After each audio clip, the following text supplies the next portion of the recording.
How to check if your graphics card is working properly in Windows 11 and 10. Here's one of the easiest ways to find out. First, right-click the Start button and select Device Manager. In the Device Manager window, expand the Display Adapters section. You'll see the name of your installed graphics card.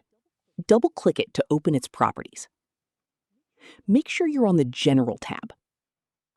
Under Device Status, check the message displayed. If you see this device is working properly, it means Windows has detected your graphics card and it's functioning correctly. If you see an error message, a warning icon, or an error code such as code 43 or code 31, it could indicate a driver issue or a problem with the graphics card. In that case, try updating your graphics driver through Device Manager, or by downloading the latest driver from your GPU manufacturer's website, such as NVIDIA, AMD, or Intel. Restart your computer after installing the updated driver.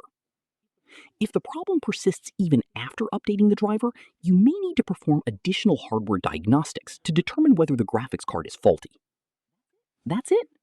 If this tutorial helped you check your graphics card, don't forget to like this video, subscribe to the channel, and turn on notifications for more helpful Windows tutorials.